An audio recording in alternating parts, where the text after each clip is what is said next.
Let's talk some Oklahoma recruiting. Major loss this week. Prize defensive line commit Floyd Allen decommitted. We're going to go behind the scenes of that one, find out what really happened, but potential good things to come for Sooner recruiting. With Tennessee coming in town this week, we're going to find out which top recruits plan to visit Norman. I got Josh McCuistion from Soonerscoop.com. We're going to break it all down, but first, Oklahoma fans, hit subscribe to the On3 Recruit channel, the best recruiting channel on all of YouTube, and we love talking to OU recruiting, so jump on board, hit subscribe for me, please. All right, let's bring in Josh McCuistion, Soonerscoop.com. So, like I said, Sooners lose prize defensive line commit Floyd Allen. He's out of South Florida. They were able to land him this summer. What went wrong, and how do they fill that need? Well, you know, at the time of his announcement, Floyd was very, very open about, I want to take some more visits. I still want to see. Guys, we all know that's just not Oklahoma's policy. That's not the way they see this. They brought that over from Clemson. We've talked about it repeatedly through the years, Josh. And to me, I think it was kind of one of those deals where you're like, well, maybe this is just destined to go wrong. Maybe this is just going to be one of those things. I think that's what ultimately happened. There was rumors last week that he was going to visit Miami. I know there'd been smoke around a Florida visit a couple of times. Talking to Florida sources, I think that was kind of a maybe later in the year kind of thing. Now, obviously, there's enough turmoil there, so you just didn't know what was going to play out. But it did feel like Floyd still wanted to look around. And to me, the question really is, what's Oklahoma going to do with him? Are they going to continue to pursue him? Is he still open to that?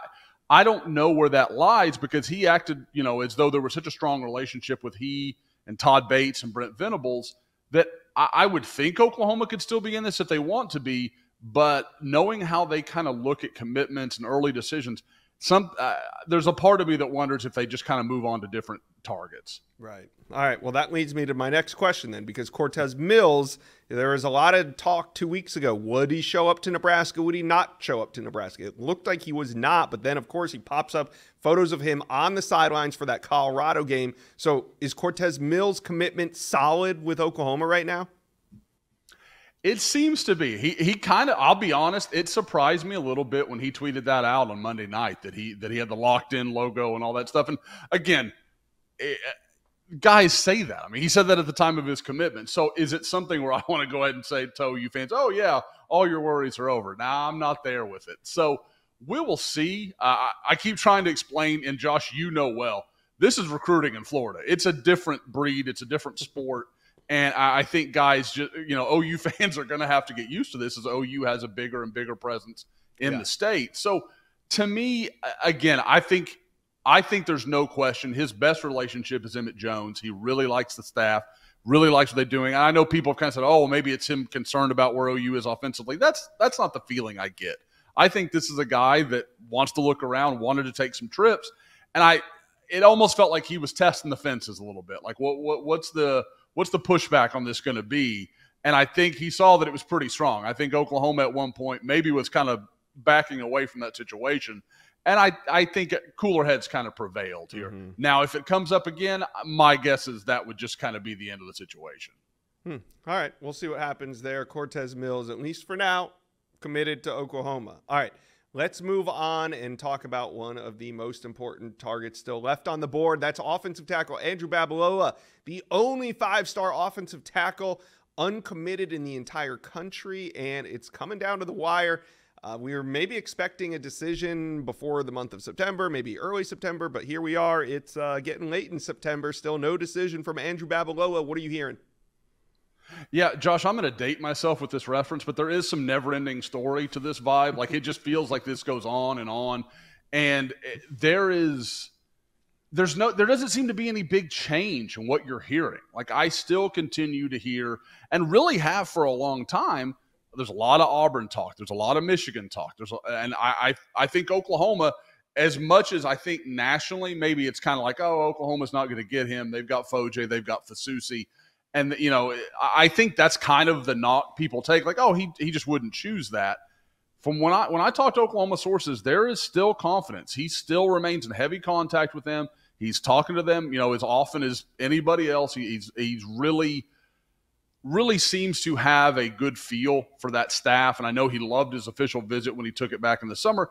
I think this is just a matter of a guy having to tell some schools no. And I don't know, it may be Oklahoma. I'm not saying that's it's a tough deal to tell Auburn and Michigan no. I think this is just a deal where I think maybe he knows what he wants to do. It's just you're going to have some tough conversations. I think that's always brutal. But again, to me, he's been so close so many times that it feels like he's got an idea. It just hasn't quite become finalized. Yeah. All right. Well, this weekend, big game in Norman. What recruits are you expecting in town? How important is this visit weekend for Oklahoma recruiting? It's huge. I mean, because you look at Oklahoma's first 3 weekends. Now, week 1, there were no visitors because of the DeMarco Murray situation, and Oklahoma kind of took not a self-imposed penalty, but they took the penalty on that week 1 against Temple.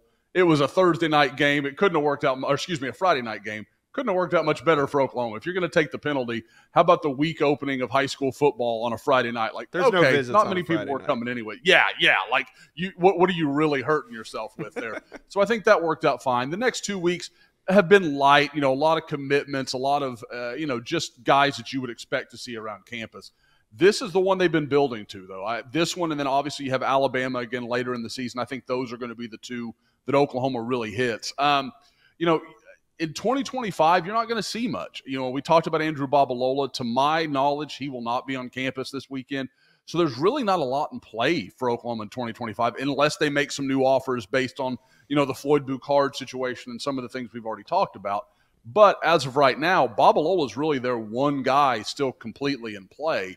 So if he's not there, it just kind of shifts to 2026 where I'm expecting to see Jaden O'Neal, the 2026 quarterback commitment, and then as well as in-state guys like Mason James and Caden Jones. Obviously, since Brent Venables arrived, they've made a big deal out of landing in-state guys, making sure those guys know their priorities for them. And Caden Jones is an Oklahoma legacy. His father played there in the 2000s under Brent Venables and Bob Stoops. Mason James is a guy that's been all over the country, but seems to really, really like Oklahoma, really likes, again, Emmett Jones is becoming one of the better recruiters on this Oklahoma staff. He's a big-time guy. So I think you see that. And then one of the more interesting ones, as early as it may be, is 2027 quarterback Trey Taylor, who was Oklahoma's first quarterback offer in that class. He's expected to come down from Chicago this weekend and make this visit. It'll be his first game in Norman. He's been down a couple times over the summer.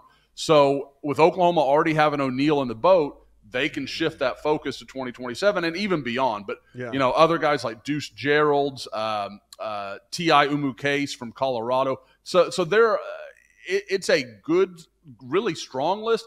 I don't know that it's got the big pop kind of stars that maybe some were expecting. Well, you know what helps recruiting? Winning. So Oklahoma fans, chime in. Let us know. Comment section below. Give us your score predictions. How many points does Oklahoma win by on Saturday? Let us know. Comment section below.